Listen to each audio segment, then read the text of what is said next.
ദേശീയ തലത്തിൽ ഒരു വല്ലാത്ത കാലത്തൂടെ നമ്മൾ കടന്നു പോവുകയാണ്.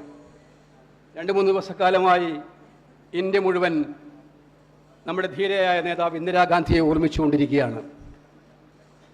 ആരാണ് ഇന്ദിരാഗാന്ധി എന്ന് ലോകത്തിന് മുന്നിൽ പറഞ്ഞു കൊടുക്കേണ്ട കാര്യമില്ല.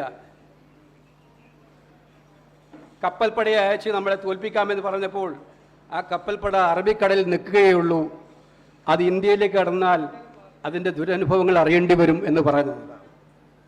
4000 മൈലുകൾക്കകലെയുള്ള ഏതെങ്കിലും രാജ്യം പറയുന്ന ഉപദേശങ്ങൾ കേൾക്കാനല്ല ഇന്ത്യയുടെ നയതന്ത്രവും ഇന്ത്യയുടെ ആഭ്യന്തര സുരക്ഷിതത്വവും എന്ന് ഉറച്ച നിലപാടെടുത്ത പ്രധാനമന്ത്രി ഇന്ന് പഹൽഗാമിലുണ്ടായ അതീവ ഗുരുതരമായിട്ടുള്ള സാഹചര്യങ്ങൾ നമുക്കെല്ലാവർക്കും പറയാം. നമുക്ക് വേദനയുണ്ട്, ദുരന്തമുണ്ട്. നമ്മുടെ കേരളത്തിലെ ഒരു സഹപ്രവർത്തകൻ പോലും ജീവൻ ബലിയർപ്പിക്കേണ്ടി വന്ന ദുരന്തമാണ്.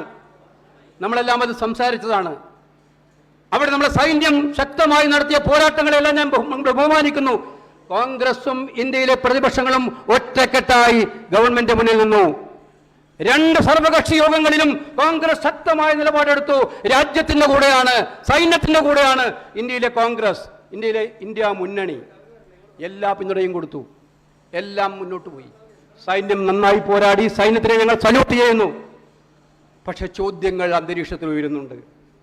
ഇനി ചോദ്യങ്ങൾ ചോദിക്കാതെ പോകാൻ പറ്റില്ല നമുക്ക്. ചോദ്യങ്ങൾ ചോദിക്കുന്നത് ഭാവിയിലെ ഇന്നുണ്ടായ തെറ്റുകൾ ആവർത്തിക്കാതിരിക്കാൻ വേണ്ടിയിട്ടാണ് ചോദ്യങ്ങൾ. സിംല കരാർ ലംഘിക്കപ്പെട്ടു എന്നുള്ള ചോദ്യം ഈ അന്തരീക്ഷത്തിൽ ഉയരുന്നുണ്ട്.